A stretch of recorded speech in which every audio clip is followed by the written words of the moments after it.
ഇന്നലെ ഒറ്റ ദിവസത്തെ മഴ കൊണ്ട് മോട്ടർ വരെ മുങ്ങിപ്പോയിട്ടത്. ചൂടൊന്ന് പറിച്ചു നോക്കാം എന്താണ് അവസ്ഥ എന്നറിയാല്ല. തോട്ടത്തിലേക്ക് പോകണമെന്നുണ്ടെങ്കിലുണ്ടല്ലോ അതെ അരക്ക് മേളില് വെള്ളമാണ് കേട്ടാ. ഇപ്പൊ ചൂണ്ടക്കാരുടെ സമയം. അതെ വെണ്ട വിളവെടുപ്പ് അവസാന സ്റ്റേജിലേക്ക് വരുന്നപ്പോൾ അവസ്ഥ ഇതാണത്. അരക്കൊപ്പം വെള്ളം, തലക്കൊപ്പം വെണ്ട മരച്ചത് കൊണ്ടാണ് ഇച്ചിരി ഹൈറ്റ് കുറഞ്ഞു പോയത്. അല്ലെങ്കിൽ നല്ല ഹൈറ്റേക്ക് പോകേണ്ടതാണ്. എന്നിട്ട് വെണ്ട ഇപ്പോഴും വിളവെടുത്തോണ്ടിരിക്കുകയാണ്. ഇപ്പം അവസാനം ടോട്ടലി അപ്പുറത്തുമൊക്കെ പാടമുണ്ട്. അപ്പോൾ ടോട്ടലി ഇപ്പോൾ ഒരു 30 കിലോ മാത്രമാണ് കിട്ടുന്നത്. സത്യം പറയല്ല ഇപ്പം ചെത്താൻ ആൾക്കാർക്ക് മടിയായി തുടങ്ങി. അപ്പോൾ ഈ 1-2 വിളവെടുപ്പോട് കൂടി ഈ തോട്ടം അവസാനിപ്പിക്കുകയാണ്. ഇതൊരു വരമ്പാണ്. 2 സ്ഥലത്തായിട്ടാണ് ഇവിടെ കൃഷി നടക്കുന്നത്. അപ്പോൾ ഈ പാടത്തിൻ്റെ 1.5 മാസം മുമ്പുള്ളൊരു അവസ്ഥ എന്ന് വെച്ചാൽ നല്ല പച്ചപ്പാണ്. മഴ വീണ് തുടങ്ങിയപ്പോഴാണ് ഇച്ചിരി കായൊക്കെ ഇച്ചിരി വെണ്ടയൊക്കെ ഇച്ചിരി ഫെയ്ഡായത് കേട്ടോ. ഇത് കണ്ട ഇപ്പം അത് കുഴപ്പമെന്ന് വെച്ചാൽ ഇവിടെ ഇടയ്ക്ക് കുളമുണ്ട്. ആഴമുള്ള പ്രദേശം അറിയാൻ പറ്റിയല്ല ഈ വെള്ളം ഫുള്ള് കിടക്കണോണ്ട്. ഇന്നലെ ഒറ്റ ദിവസത്തെ മഴ കൊണ്ട് മോട്ടർ വരെ മുങ്ങിപ്പോയിട്ടത്. നോക്കിയേ 1.25 HP മോട്ടറാണ്. 3 സെക്ഷനായിട്ടാണ് ഇങ്ങനെ നനച്ചോണ്ടിരിക്കുന്നത്. 1 മാസമായിട്ട് ഇവിടെ നനക്കണമില്ല. കാരണം ഞാൻ ഫുള്ള് വെള്ളത്തിലാണ്. അപ്പോൾ അതാണ് ഇവിടുത്തെ നിലവിലുള്ള സ്ഥിതിയെ. മോട്ടറെല്ലാം പൊക്കി ഇനി ഒരു 4-5 മാസത്തൊക്കെ ഇവിടെ കൃഷിയില്ലേ. ഈ തോട്ടിലെ വെള്ളം എത്രത്തോളം പെട്ടെന്ന് കായലും കടലും എടുക്കുന്നോ ഈ കൃഷിക്ക് അത്രത്തോളം ഗുണകരമാവും. 1 മാസം മുമ്പ് 150 കിലോ 200 കിലോ വെണ്ട വിളവെടുത്തൊരു പാടാണ്. ഇപ്പം നേരെ പകുതിയായി. വെണ്ടയുടെ സൈസും അല്പം കുറഞ്ഞെന്ന് മാത്രമേ.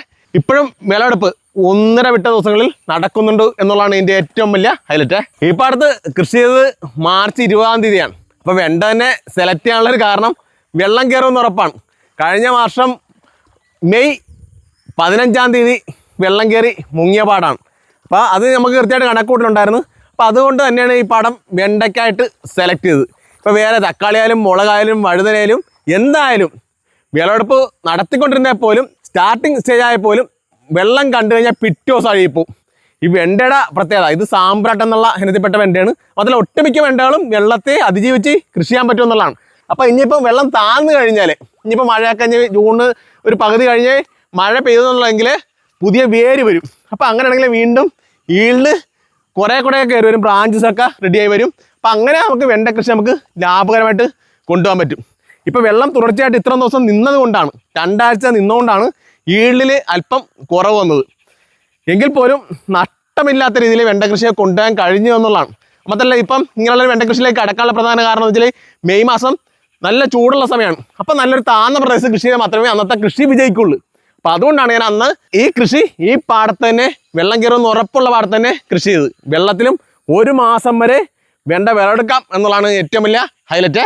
നിലവിൽ കായ്ച്ചുകൊണ്ടിരിക്കുന്ന വെണ്ടയാണ്. ഇതിൻ്റെ ചൂടൊന്ന് പറിച്ചു നോക്കാം എന്താണ് അവസ്ഥ എന്നറിയാല്ല.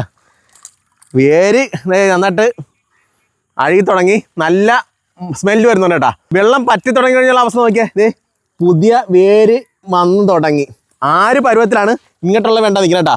വെള്ളം പറ്റുന്നതനുസരിച്ച് ഇളവേര് പൊട്ടി തുടങ്ങും. അപ്പം ഈൽഡ് കുറച്ചുകൂടെ കൂടുമെന്നാണ് പ്രതീക്ഷിക്കണത്. ഇതിൻ്റെ ചോടൊന്ന് നന്നായിട്ട് കഴുകിയെടുക്കാം. നല്ല തെളിവാണ്. നന്നായിട്ട് അഴുകി വേണ്ട വേരൊക്കെ ഉള്ളഴുകി.